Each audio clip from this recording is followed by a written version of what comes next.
是夜空，你是银河，终于完整了。当有你来唱和，再多苦涩，我有把握笑着，都晓得这声躯壳，一切终将干涸。趁着我还有记忆，我想大声地说，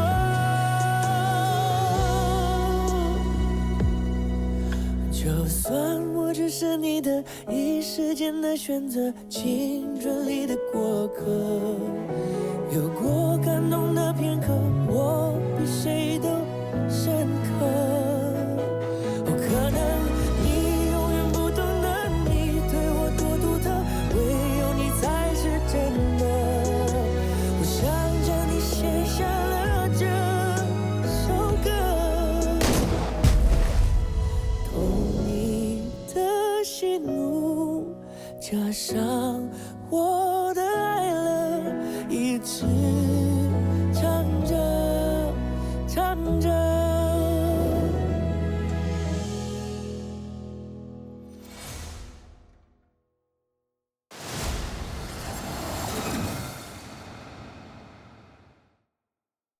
我是一只小鸟，想要飞呀飞，却飞呀飞。过来帮我穿针。这么一大早要补衣服，哎呀，衣服破了不是要补咯？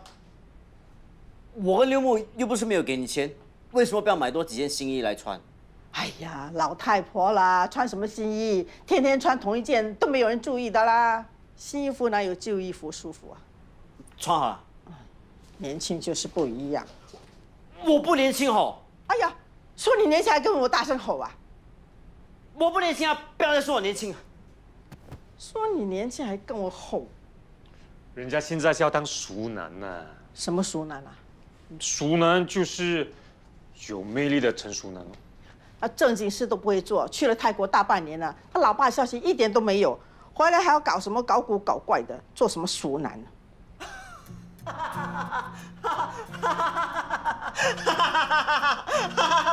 笑什么你啊？阿妈，你看这什么？白头发啦！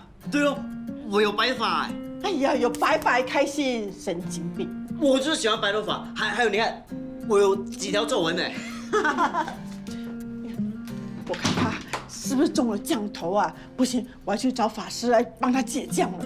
阿妈，你找什么法师都没有用的、啊，他中的、啊、是爱情降啊。爱情降啊，你看，有时候笑，有时候哭，有时候喜，有时候会悲的、啊。会有人喜欢他吗？有啊，我跟你说啊，人家喜不喜欢他我不知道，但是他有意中人啊。你孙子 fall in love。哦，臭死了！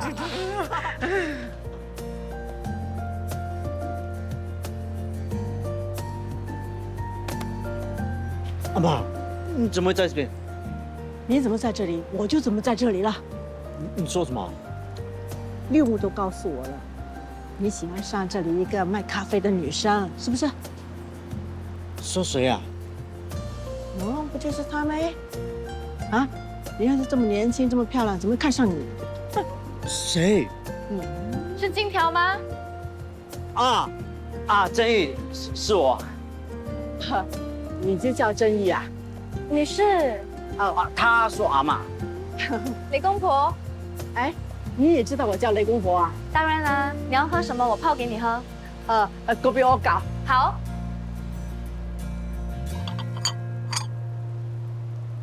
哎，他是瞎子啊！妈，不要这么大声呐！我很大声呗。阿嬷，你尝尝看我泡的锅比欧糕，你喜欢吗？好好好，谢谢啊。好喝，很香。那你以后常来，我都泡给你喝。好好好。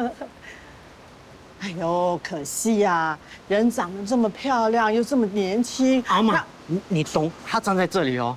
阿嬷，你是说我眼睛看不见啊？我听金条说了，这么好的一个姑娘，老天爷真是的，怎么会让她眼睛看不见呢？我早就习惯了。怪不得你不嫌弃我这个孙子啦。你嫁给我孙子之后啊，我一定把你当亲孙女一样的疼。阿妈，你不要乱讲啦。真玉啊，我这个孙子啊，虽然傻里傻气的，可是啊，傻人有傻福。哎，真玉是跟六木在一起嘞。啊，他跟六木，哎呦，你为什么不早说？木森也叫你阿嬷对吗？是啊，是啊，他说你很照顾他，谢谢你啊。他也很照顾我啊。哎，为什么丽丽说你喜欢这里一个卖咖啡，不就是他吗？阿妈，回去我再跟你说。走。哎呦，我的咖啡耶！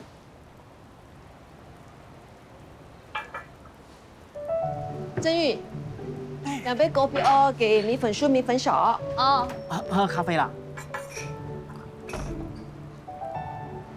黄金条，你来啦！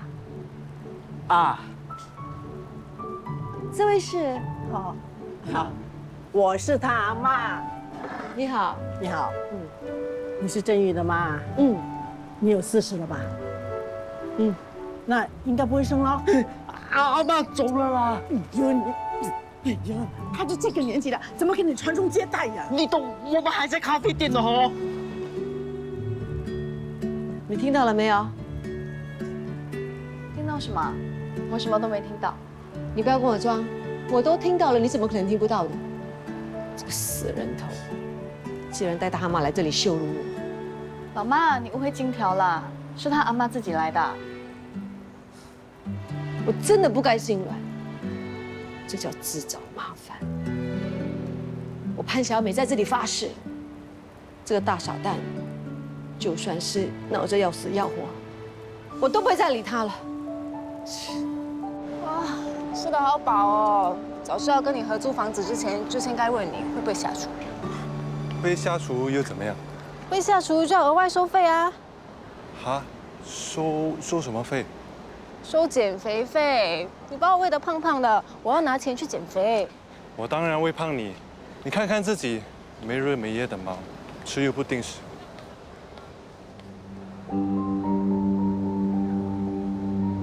你认识他们？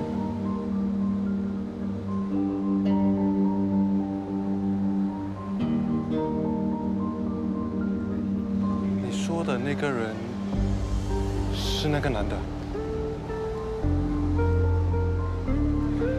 佳慧，他到底对你做了什么，让你不想对着他勾起你的回忆？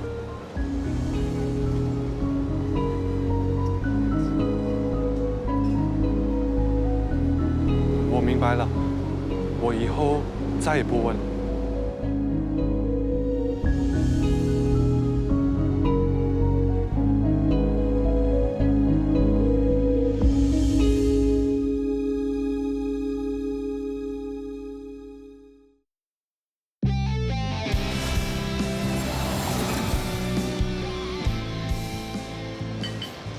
你在看什么？我想看到佳慧哎。佳慧。哎呀，你看到她也不奇怪，我们的 office 就在这里附近。我已经很久没有看到她啦。我们以前念书的时候常常泡在一起，无所不谈的。我都还没有恭喜你，现在只能够以茶代酒，敬我们未来的大律师。谢谢。我听我未来姐夫说，佳慧在公司的表现很突出啊。她很拼的。你们两个常常见面，会不会尴尬？我不应该问你这个问题。其实也没什么啦，我们还是朋友，现在只是多了一个同事的身份。他比我早进公司，懂得比我多，还挺照顾我的。佳慧的改变真的让我吓一大跳哦！我真的没有想到她会对事业这么拼，还嫁了一个泰国的男朋友。她以前没有什么主见的，什么事情都要问我。可能是跟她的家庭背景有关吧。我有听她说过，她妈妈管她管得很严，又重男轻女。她一直都很希望能够特立独行，可是就是没有胆量。人是会变的。我们都在变，变得更好。可不是吗？你看你现在的自己，真的很难想象啊，你以前是在小贩中心卖沙爹的啊。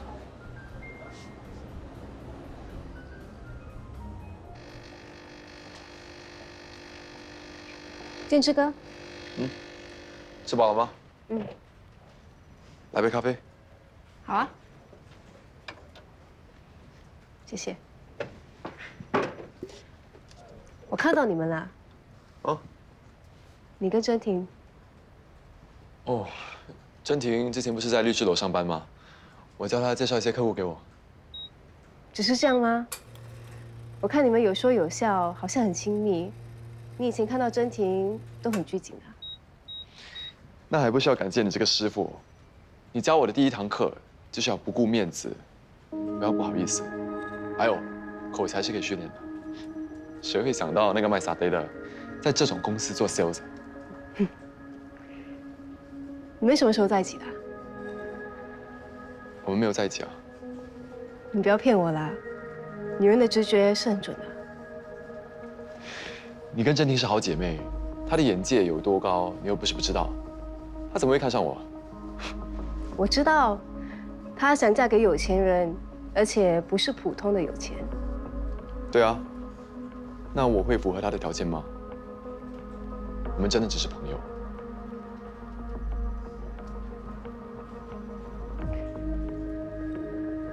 你睡过她了吗？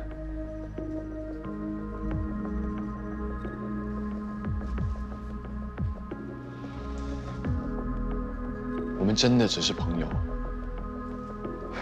是朋友又怎样？我还是你妹妹呢。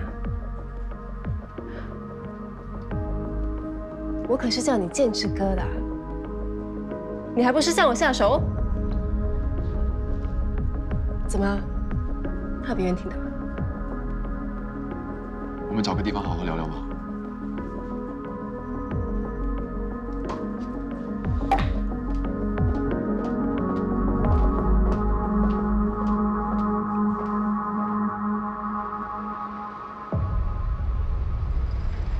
那次的事情是我不好，对不起。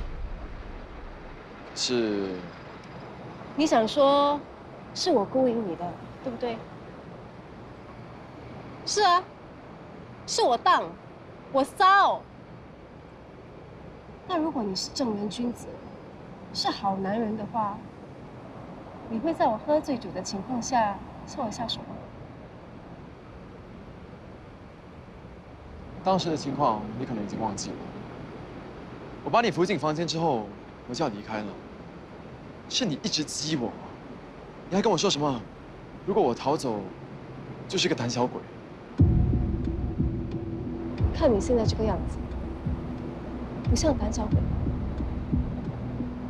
建志哥，你做了坏事不敢承认，还想把所有的责任推到我身上，那不是胆小鬼是什么？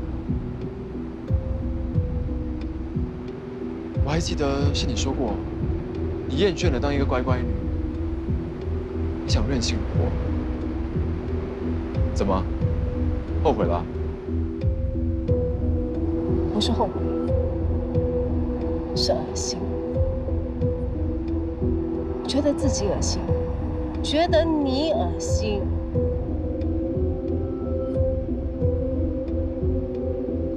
我一直跟自己说，没事的。我那时候喝醉了，做了就做了，没什么大不了的。过后我有去找过你，我想要证明给自己看，一切都没有变，一切都好。你还是像以前那样，会疼我，会关心我，会提醒我要小心，会把我当妹妹一样疼的建志哥。可是我错了，虽然表面上我跟你嘻嘻哈哈，一切像没事一样，可是我打从心里觉得不舒服，所以我就避开你啊。我觉得如果我不用再看到你，我就不用去想，不用去回忆。但偏偏你又来这里上班。当木森哥说要你跟着我的时候，我就告诉自己，林佳慧，你可以的，你已经放下了，你可以的。可是我又错了，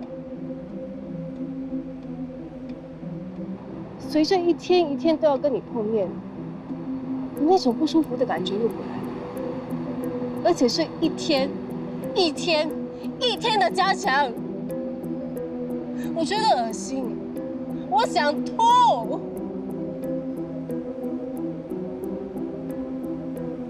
那你要我怎么样？离开这里吗？是，我就是要你离开这里。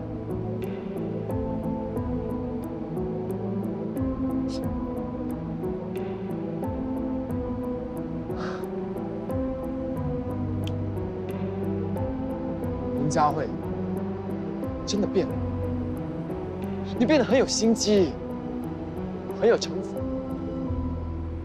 你是不舒服，可是你不舒服不是因为那件事。说白了，我们两个不就是一个一夜情吗？我就不相信那是你唯一一次。其实你根本不在乎我。你不舒服，是因为我的业绩超过你。你带的小组永远都是 No.1。没想到我这个新来的，轻轻松松就打败你。佳慧啊，佳慧，还是一个任性的小女。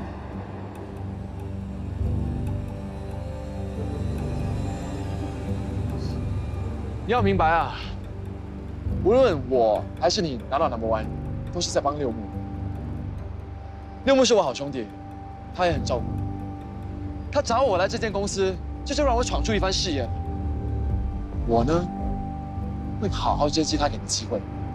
你不要那么纠结，不要那么小气。搞不好我也会被你打败的。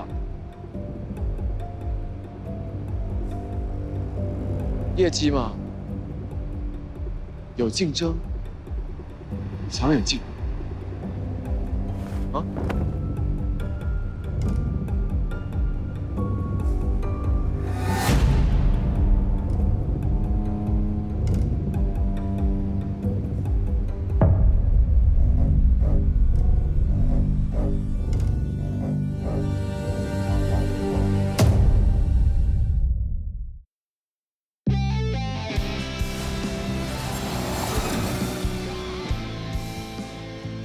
喂 ，Jennifer， 我是建志 ，MYC Plus Investments 和建志，你考虑的怎么样了？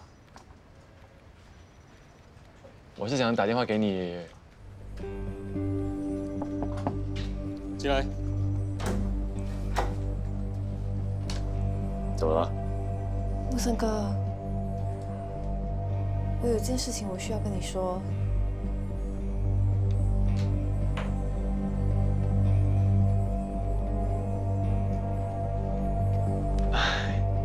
可以，肯定可以啊！那今晚见啊，拜拜。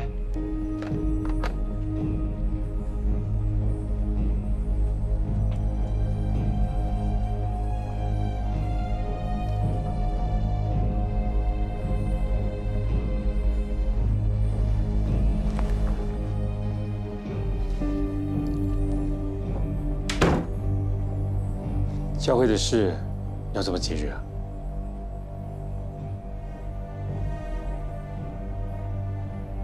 干嘛？为什么不说话？建志哥，若要人不知，除非己莫为。这种事是改不了的。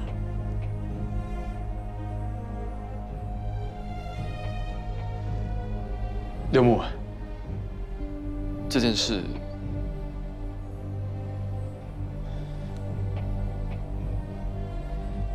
你说呢？该怎么解决？还要我说？做出这种事，简直就是混蛋！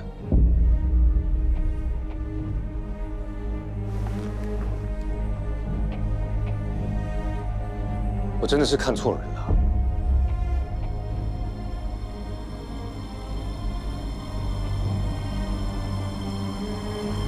平时看他斯斯文文的，没想到原来是个斯文败类。他是你的组员，你应该知道要怎么处理吧？我会找他谈谈的。谈？有什么好谈的啊？我知道 Albert 平时他的业绩不错，但是啊，我一再强调，在这里工作呢要互相支援、互相帮忙，不要搞什么窝里斗啊，还有暗箭伤人。这种人业绩再好呢，也不要袒护他，知道吗？我知道，我会处理的。然后回来就要收拾东西，马上离开。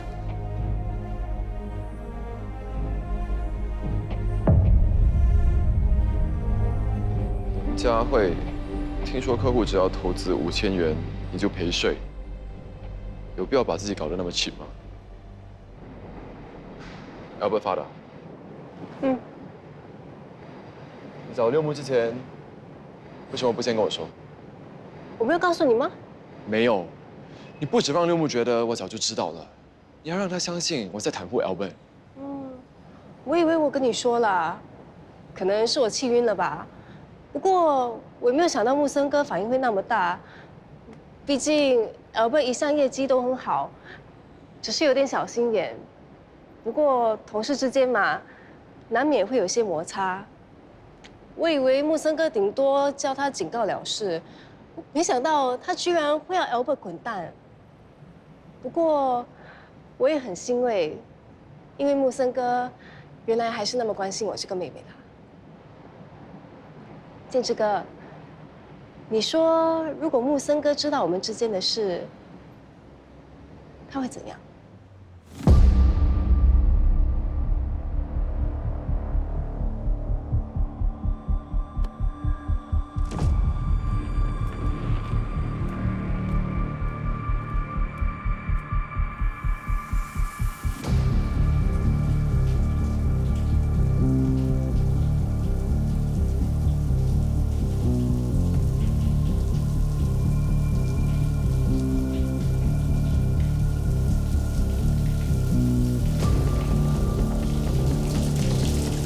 我只是说实话而已。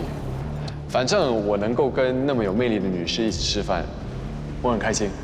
所以今天这一顿我请客，不准和我抢。不，我很容易喝醉的，而且待会儿我还得开车，除非你送我回家。那会是我的荣幸。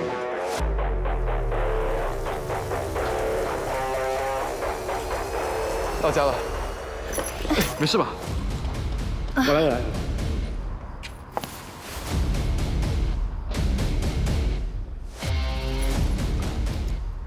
我说到做到啊，安全把你送回家了。那我先走了，晚安。哎，我决定投资100万，走吧，跟我进去，我开支票给你。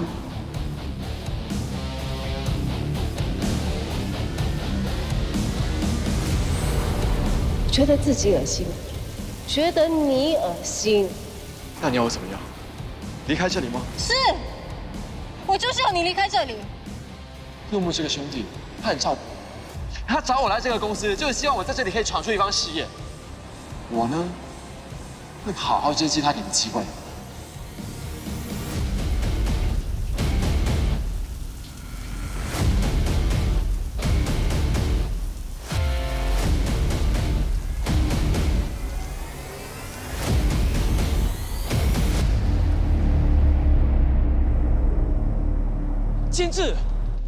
监制，我是被那个贱女人害的。啊，不，你先冷静一点。真的，监制，林佳慧故意激怒我，还向我挑战，说如果我是男人，就把我说过的东西写下来发给他。监制，你相信我，那林佳慧真不是东西。她刚来上班的时候什么都不懂，怯生生的像个小女孩。要不是我处处照顾她，她能有今天？但是她现在却恩将仇报啊！佳慧毕竟是个女孩子，你对她要有起码的尊重。我说的都是事实，她的确是跟客户上床。那你有证据吗？是一个客户告诉我的。你也知道，客户的话不可以完全相信，搞不好是人家占不到佳慧的便宜，故意来诋毁她嘞。你为什么一直帮她说话？老贝，我不是在帮她说话，谁叫你这么傻，被她抓到把柄？你知道吗？佳慧说她要找律师来告你，是我和谭德劝他劝了很久，他才答应放过你的。我是你的主人，你的奶业绩第一，我也有功劳。我现在被林佳慧陷害，你不帮我也就算了，你还踩我一脚啊！阿伯，你需要明白，我也是没有办法的。原来是这样，是怎样？你什么意思啊？你跟林佳慧是不是也睡过觉啊？我警告你，嘴巴放干净一点。怪不得他一直叫你什么建志哥，建志哥，原来你们的关系不简单哦。林佳慧，林佳慧，你真是超出我想象中的贱呐！是男人就睡，不止跟客户上床，跟何建志又一腿啊！阿文，对不起啊，佳慧，我在讲的是事实，他就是贱嘛。Albert Lam， 你有胆就说多一次啊！说就说啊，你就是贱。阿文，你够了，你再这样的话，我就叫保安了。好，我们等着瞧。等一下，话都到嘴边了，不如就把它说完吧。我说你很贱，是男人就睡，跟客户睡，跟何建志一起睡啊！哦，原来我跟何建志睡，你也知道啊。可是这关你什么事呢？这一巴教训你不要管女人睡觉的事。你打我，我跟你拼了！你放手！我的手！对啊，你放手啊，建志哥，放手啊！我倒想看看他敢对我怎样。Albert Lam， 你敢动我一下，我们就法庭上见。不要忘了，我还有你污蔑我的犯罪证据。上了法庭，就有好戏看了。你好。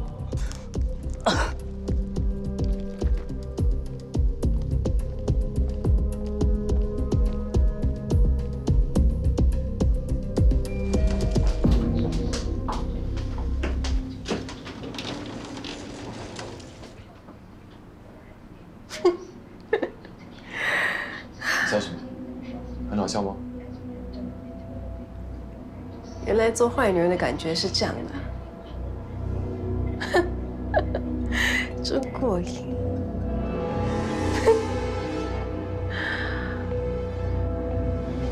你现在终于知道女人是这世界上最复杂的生物了吧？你不担心吗？有什么担心的？佳慧从小呢就胆子小，被人欺负也不敢吭一声，总是要我这堂哥出马。不过她现在不只懂得保护自己，她还会反击，证明她强大了。可是他说，当坏女人她会上瘾的。嗯，她真的这么说啊？是我教她的。我跟她说过，人善被人欺，马善被人骑。人家坏呢，你就要比他更坏；人家狠，你就要比他更狠。这个家伙，为什么教他这些乱七八糟的？当然是不要他被人欺负啦。但是啊，这是很久以前跟他说过的话，他现在才领悟到，真的是后知后觉啊，这傻妹妹。你还一脸得意，你这样啊会害死他的。有这么夸张吗？不就是得罪一个 Albert？ 哎，现在是 Albert， 之后呢？如果更厉害的人怎么办？他这样下去，迟早会闯祸的。哎呀，惭愧啊，惭愧啊！惭愧什么？你对他的关心多过我这个当堂哥的，不惭愧才怪。不过啊，有你看着他，我还真的蛮放心的。我们毕竟是看着他长大的嘛。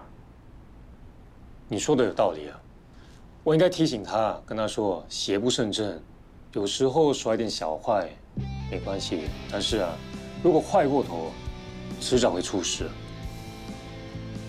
那你好好跟他聊聊啊。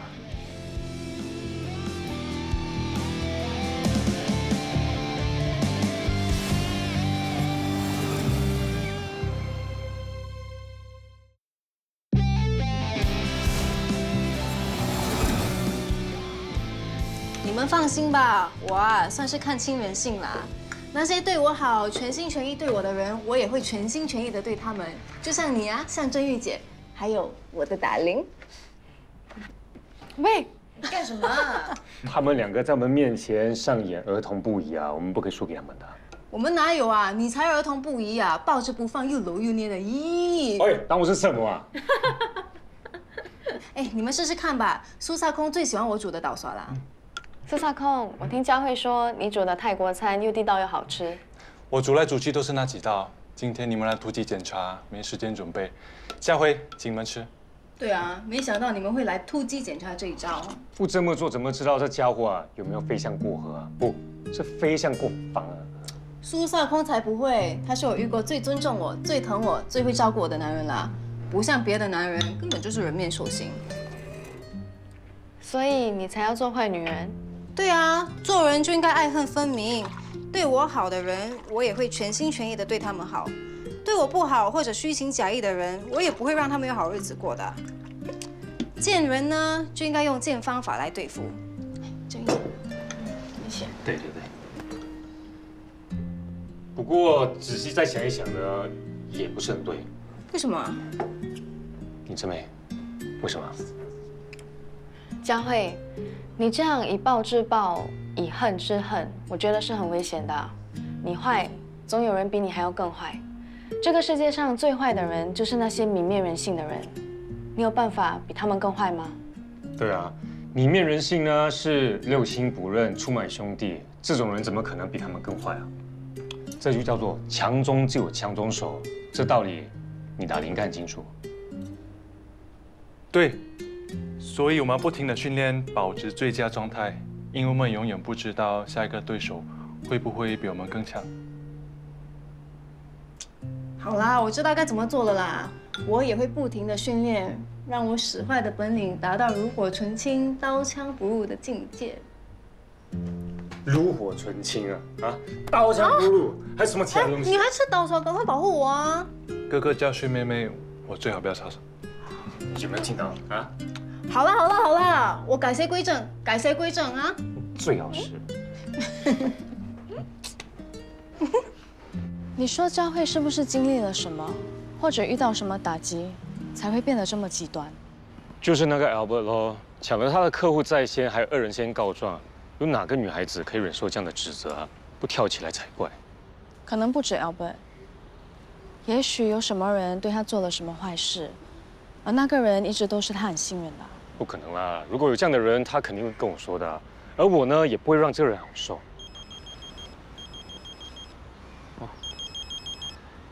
喂，真的假的啊？明天早上？好好，谢谢你啊 ，Thank you, brother。OK， 拜拜。林泽美，明天早上10点，我接你去看医生。看医生？我跟你说过的，我认识一个医生客户，他介绍了一个眼科医生给我，说是本区域最好的眼科医生之一。我已经帮你预约时间，给你做检查了。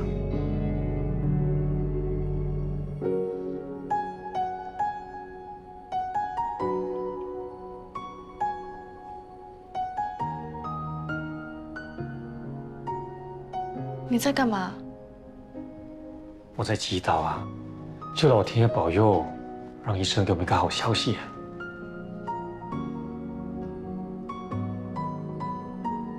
李小姐，很遗憾，你双眼的视觉神经已经退化了，目前的技术是没有办法医疗的。那医生，我们可以进行移植手术吗？我可以捐一只眼睛给他。木森，你马上帮我做检查，如果适合的话，我们就尽快动手术。很抱歉，以李小姐目前的情况是没有办法做视网膜移植的。那我们可以做干细胞治疗吗？抱歉。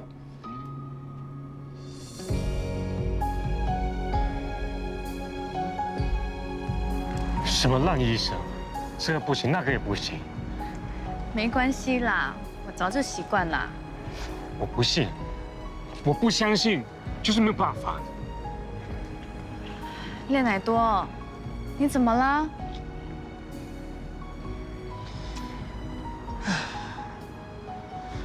没关系的，我早就习惯了，你不需要这样的，好吗？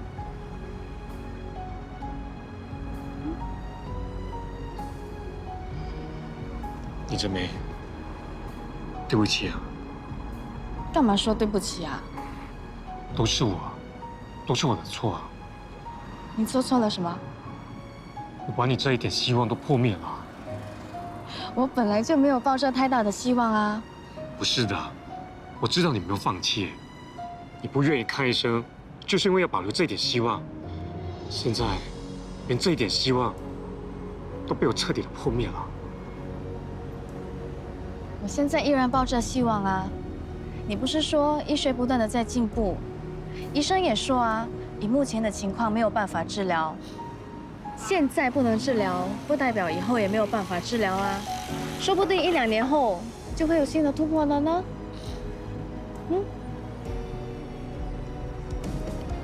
真的是没用，应该是我安慰你才对，但我只会抱怨，现在还要你安慰我。其实我很开心，也很欣慰。啊？你说你要把一只眼睛捐给我，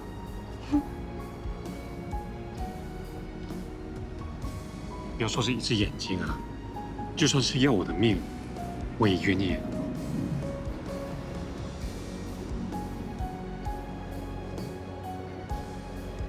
这样就够了，练来多。人不要太贪心。我要的其实很简单，只要能平平凡凡、安安定定的过日子，就很幸福了。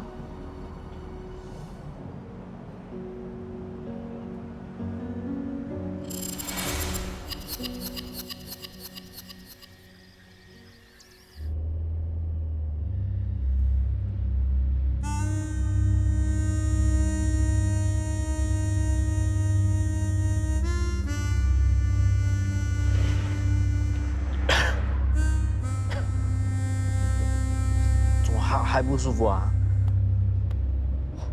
没事啦，好像没有那么烫。看来那个中医施的他的红毛丹药还蛮有效的啊。金江，你还撑得住啊？我当然撑得住啊！你在说什么？你不用担心我啊。可是我有点尿急啊，可以找个地方上厕所，顺便买点东西喝吗？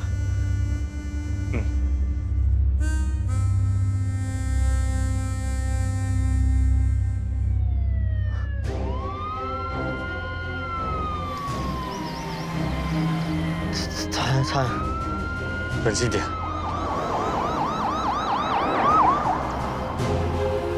房门，行的左边。左边啊！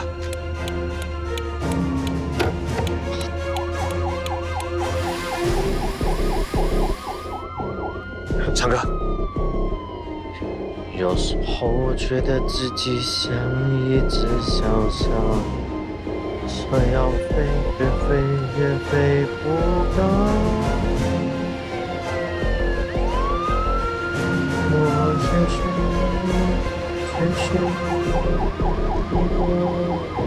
我的怀抱，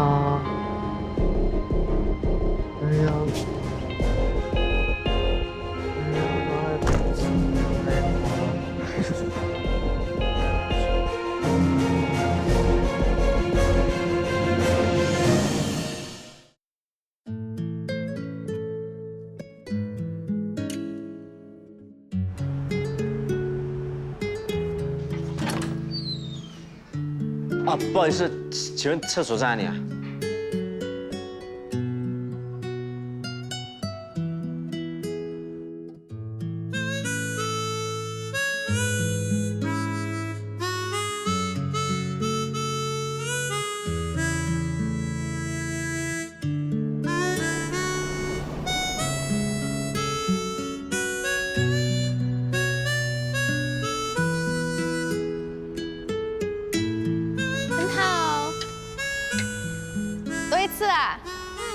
哇，你要玩几次？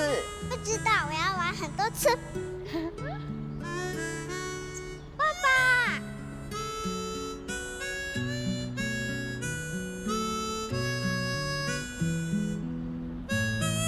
爸爸。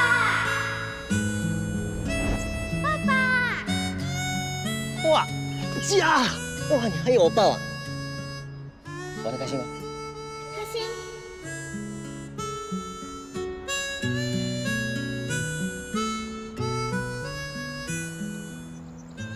妈妈，你是什么血型？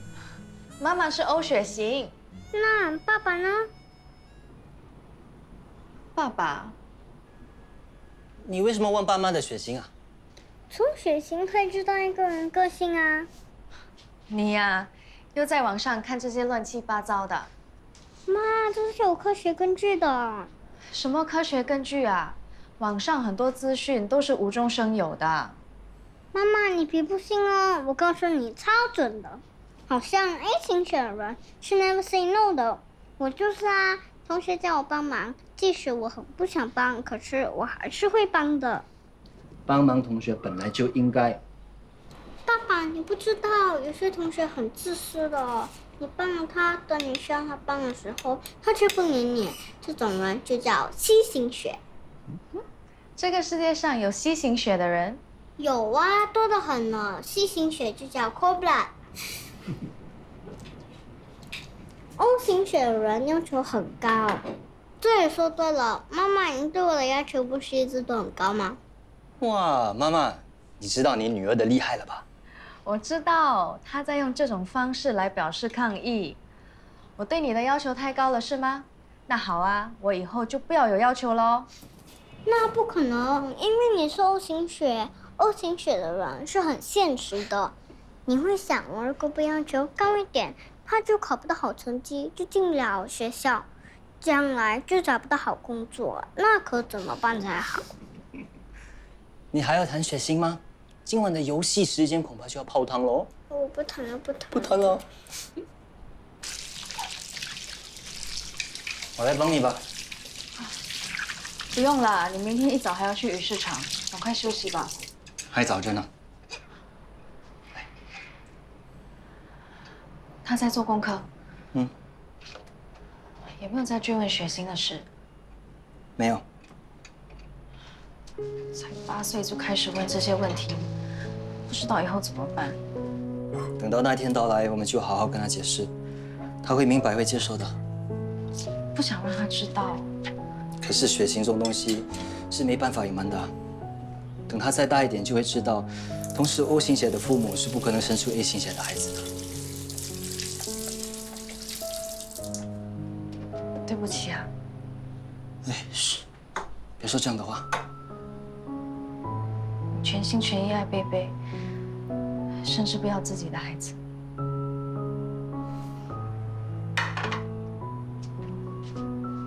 贝贝就是我的孩子，我有贝贝和你就够了。你说，贝贝以后长大了，知道自己的亲生父亲是个杀人犯，他受得了吗？如果你不想让他知道，我们可以告诉他，他的亲生父亲在他出事前就去世了。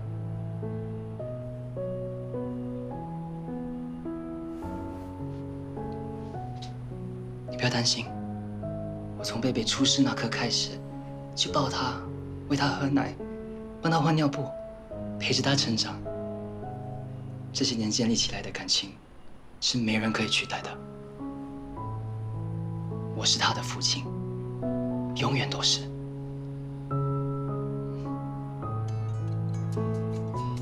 我帮你拿。嗯。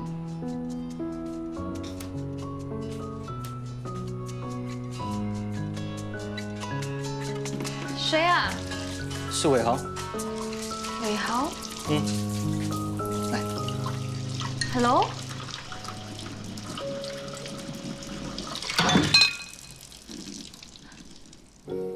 多少爱是付尽大海，只为等一瞬间精彩。年少的我们都奋不顾身，任性放纵，却得来什么？绕一圈，又回到了原点。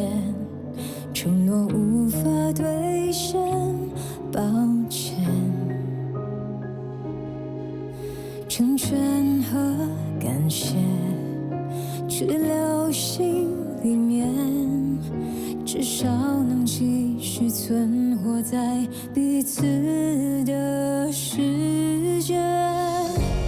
多想再一次紧拥在胸口，爱始终闪烁。